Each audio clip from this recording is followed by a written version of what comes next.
Still you are using the term concentration, therefore your question is confused. You may rephrase it again.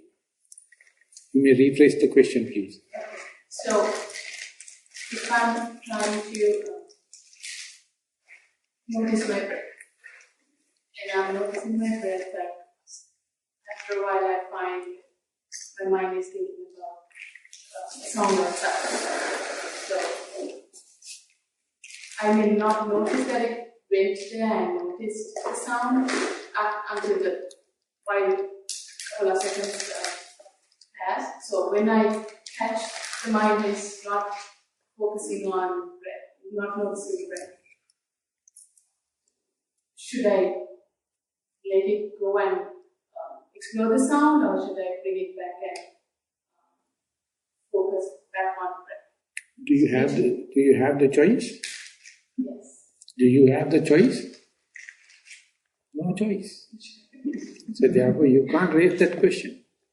I can feel the question you are asking, but these are not the way to present it, because you are still looking from the wrong point of view. So therefore I will raise the question. If it is correct, fit enough, you may say, yes, you are taking the object of meditation, or primary object of meditation is the breath. So you try to keep the breath face to face. And all of a sudden, without you noticed, mind jump away, wander away, thinking, pain, sounds.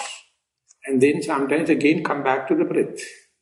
Under such circumstances, what should I do? Should I let the mind to go, or should I try to pull it back when and where possible to the primary object? Is that your question? So if it is so, you have to understand, due to your meditation only you know, now this is the primary object and this is the wandering object. So far in your life there is no such a discipline. And even though you introduce this discipline, mind is not obedient. That very understanding is disappointing. That very understanding is disheartening. That's a result of meditation. It is a result of meditation. Now only you know, mind is not living in the healthy place. It is always going to the unhealthy, unwanted places. So it's a natural fact. So simply you have to understand, should I accept that fact or not? So this is the truth of suffering. So whenever the truth of suffering happens, whenever the truth of suffering manifests, you try to adjust it. Because you are in a pleasure-seeking or pleasure principle. So therefore, whenever the truth, the natural manifestation happens, you can find mind is, our rational mind is, our deductive mind is always reacting. Always assuming this must not happen, this must happen. So this is the tension. The moment you learn the art of letting go and try to let the thing under the light of mindfulness, you may find how much the mind is undisciplined, how much the mind is wandering, but still you are not worrying. That is the broadness and that is the capacity or ability we try to introduce in this meditation, not to restrain, not to bring situation under control. Of course, it may be as a byproduct, but as first and foremost, understand my mind is unrestrainable. My mind is beyond control. And it is nothing to worry because now only you know, earlier also it was the case. That very knowledge cannot be a problem. That knowledge cannot lead to the disappointment. That it's a knowledge, it's under your very nose. But still you can see how much we are denying the truth.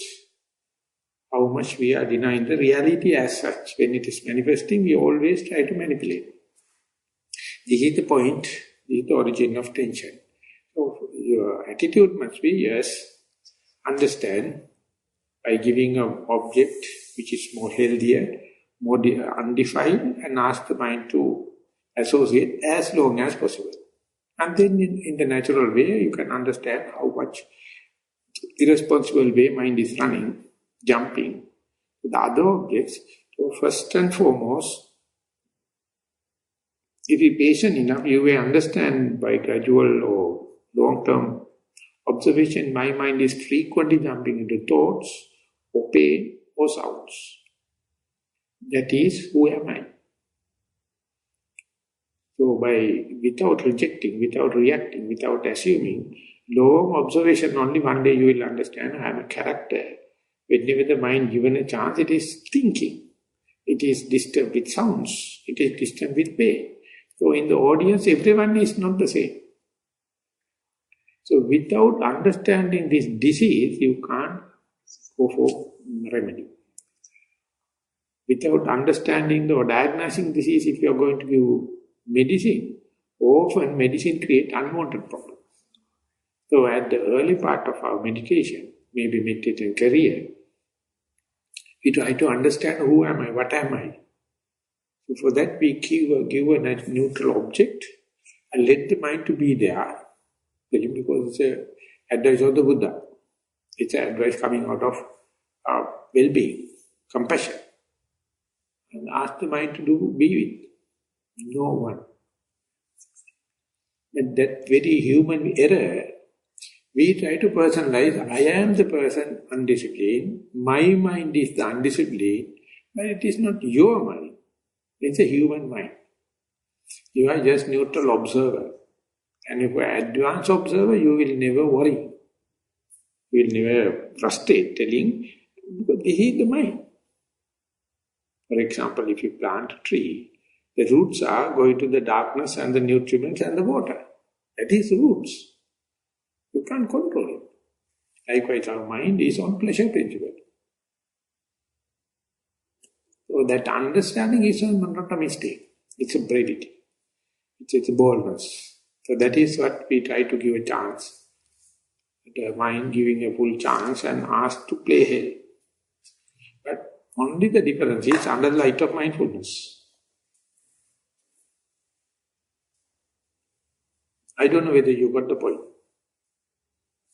So basically, Bhante, we can say that the idea of meditation is really to train us to keep watching our mind, right? So that already basically also we are taking breathing as like a point where we can hook our mind until it is kind of a little bit tamed.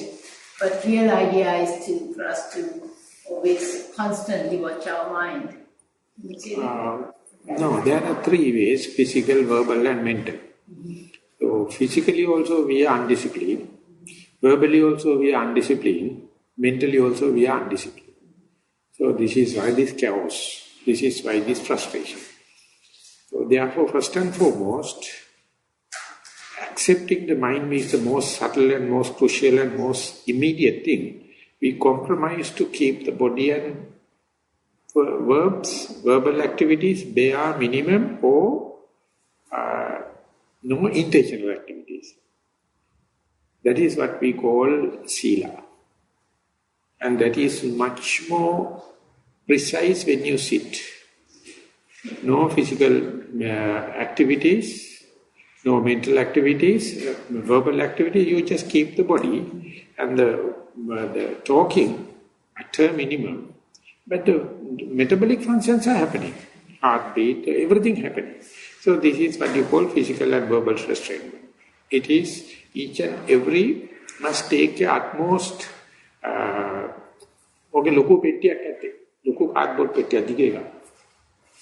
that is the utmost dedication of our practice. So if someone is not restrained in the physical and verbal, no hope. So they are the bigger erosions. So you have to first and foremost, during the retreat atmosphere, don't talk, don't have unwanted activities. Specifically in sitting, no activity, physical, verbal. Then only mind become very naughty. And the mind become very prominent. So there also, to keep the mind, you have to, according to the teaching of the Buddha, you have come to here by forgetting about relatives and the properties and dear and near ones. But even though physically you are distant, mind is still entertaining the same. So therefore you are not with the sensuous object, but sensuous notions. And sensuous notions are more naughty when it is away from the sensuous objects. Kama sanya. And therefore mind becomes very naughty. Understanding that, the Buddha says, give a pivotal point, give a reference point, give an object, give a reference point. That must be something verifiable, that must be something material. It's very important, it must not be concept. If it is so, you may be from dream to dream. So now you take the body as your object of meditation because you know this verifiable, and your sitting posture becomes the first and foremost. Bringing the attention or bringing the mindfulness to your body or bring at home, it's the biggest achievement in the meditation. Otherwise it's always outwardly. This is called inwardly or insight. So at the beginning or at the middle, at the end of your career, the main thing you do is, don't forget I am sitting. Don't forget I am here and I am now. I am. But that is very flat experience. So therefore mind never entertaining. So therefore within that some activities are being fixed or focused. That may be the breath. That may be the rising and falling. So they are details. So many yogis are much worried about the details, but they do not know whole function is just to keep the mind inward. Keep the mind inside. Once it is gone inside, of course you are through. But in order to make sure that being here, which is being a flat experience, the boredom sets in. Monotony sets in. Uncertainty, unfear, fearfulness. So that is why direct mind can't come and go and plug into this flat experience. So within that, the rising and falling is the rhythmic experience. Breath is rhythmic experience. So mind find more attractive to that kind of activity because it can't go to the 100 to 0. It comes from the middle. And what happens is, when and where you focus that into the breath, ultimately that ceases to exist. Again the mind comes back to the body. So now we are in a very advanced level. So today being the first day in our retreat, we try to come to the common ground. Our main effort in sitting is at least to understand keeping the mind within the body is the biggest achievement. Even though it is wandering off, running off, never mind. When and where possible, bring it and see how much your effort is gained. So two things I would like to mention in this situation. If you can't bring the attention even for a split second, you are disqualified. Abhavya. Either you are mentally sick or physically sick. So therefore, that's a very good acid test. If you can't bring the attention to the present moment, that means you are so much of hateful to yourself, you are so much hateful to the here, so much of hateful to the now. This was our life throughout. We hate here, we hate now, we hate myself. That is why the whole world is, we make so much colorful, eventful, different dimensional, because we hate coming here. But so much so you go out, so much so you torture yourself, burning yourself. So Buddha, out of compassion, is that you got a human body, you got a human existence. Don't worry here and there. Your peace, your well-being is here. But our mind, right from the beginning, we are. It never accepts the being inside the body is the Nibbana. Being inside the body is the Nibbana or liberation. It's so difficult because we have been adopted to so much of hobbies, so much of this and that, external people, external places, and yesterday and tomorrow. So whole effort is some or the other, bring attention to here and now and make you the best friend of yourself. That's the best teaching of the Buddha. So therefore you, slowly when you understand, make myself the best friend.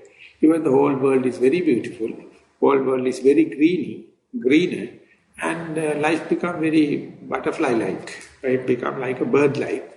But we know definitely, but our mind is so cheating, finding pleasure, external thing, external places, and tomorrow and day after, yesterday. So that is where the mindfulness play a bigger role than concentration. And I have a question, but I know it's maybe little silly, but because when you lose your breath after some time, and you reach that empty vacuum-like space, but you can't stay long time in that space. Is there any particular time limit that, or because sometimes what happens is it comes maybe once a month or once in 2-3 months, but it doesn't come all the time. Is there any way to improve that situation, or is it necessary? So early part was to say what is the time, we have no choice. So it comes and goes. And the second part is, now you know the path and often you can't escape. Occasionally only that can happen. So that means it has shown that you have the potential. And the path is up to that point is correct. But it becomes far away from today you can achieve and take long time means within that period your other activities are not conducive. Other activities are not helpful for this to come. So that means the mood is no good. So therefore, first and foremost you must be happy because now you know you have the potential. And the first thing. Second thing, you know it is appreciated now, already.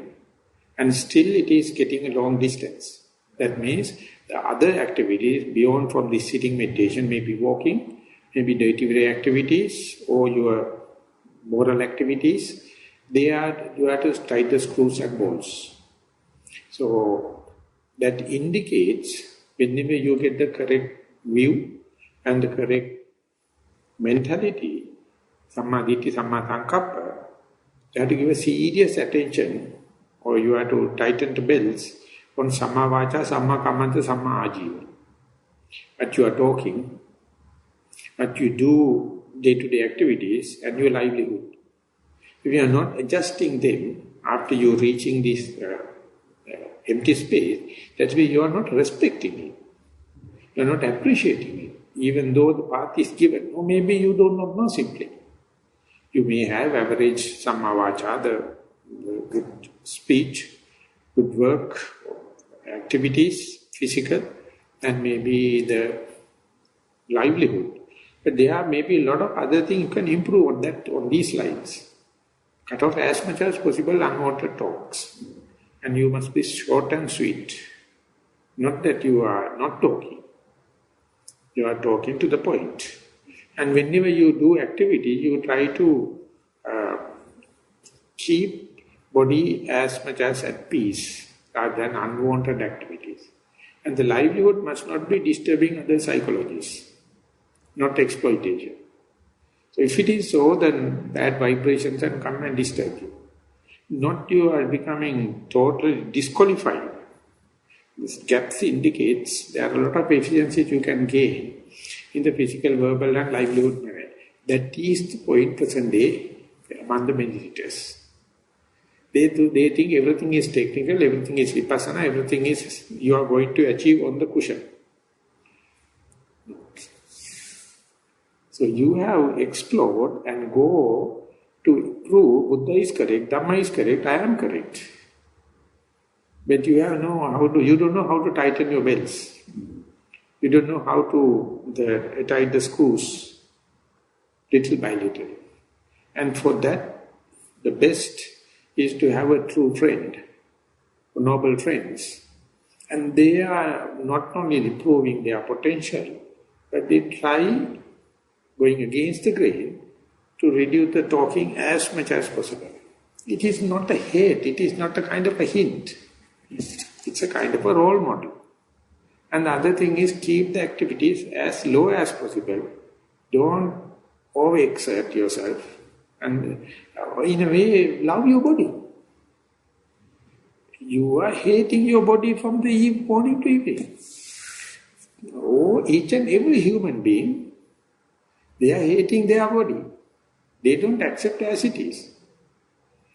They want to do overdoing and luxuries, consumerization, unwanted accumulation, unlimited the grabbing capacity.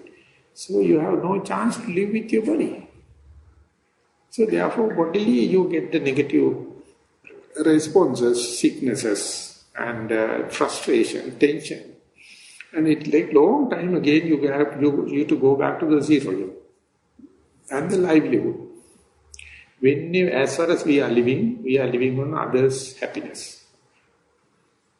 We are burden to the world. So you must be a burden to the least bare minimum. That's all we can do. Day by day you must understand, we can't do away with that. We have to depend on the clothing, food, shelter and the medicine. Go bare minimum in the frugal, economic way, and it has been appreciated by each and every religion. And we can do day by day introducing, come back to the natural living rather than just living by advertisement or living by other role models and living by the multi-million companies, what they are going to show. No. Or otherwise we are not living according to the others' agendas. We try to follow the noble friends and we have the heritage, being Buddhist, the noble people, they have all the capacity to achieve, but they never go. They always do utility. And so therefore this present day, when you go to the meditation groups and people, more than what you expected, they are mastered their primary object. Technically, you can guide them up to the primary object, the body and the breath, and sometimes disappearance or become subtle, very deep layers, irrespective of the Buddhist, non-Buddhist, irrespective of the male, female, irrespective of the ordained, unordained, you can go. But they don't know how to group your life, your behavior, your ethical and this thing. It's a very touchy place, very personal. If you're going to say you are bad, this and that, ultimately our relationship will be disturbed. So only thing is, in general terms we can say, now darling, be careful about your talk. Be careful about your physical activity. Be careful about your livelihood. And up to the point you restrain, so much so the relief you get. One-to-one, never mystical. There is no magic formula. One-to-one relationship. And each and every time you keep a forward step, definitely it is going to reprove the same formula. Never you can disprove it. And when you are leading, not only the personal development, but your relationship with the ethical values to the society. Not only the sitting meditation, your activities with the day-to-day activity. Not only with meditators, among the other people also, they can understand, they can feel the other person is uplifted. Uplifting partly due to your effort, partly due to meditation, or due to the universal law. Not 100% universal law, not 100% your endeavorance. Both has to come. It's a nice harmony. The amount you sacrifice, so much so Dhamma come and back up. And they go, it's very time consuming. They refine you, they uplift you, so in a very, aesthetic way. Early parts are very mechanical. The latter part of that is completely autopiloting. Completely autopiloting. Very little sacrification you give, Dhamma come in bulks. You can't imagine how the connections are taking place, in how the deep Dhamma going to become revealed. That means you should not interfere. Towards the end, towards the mature part, everything is just like autopilot. Early part, quite endeavoring, mechanical, easily understand. So in the meditation centers, we never talk about the later part. We are talking about the early part and let everyone to understand their own harmony, their own balance. And your balance is not my balance, even though we are living in the same place. So each and everyone to understand the present vibration and then improve it.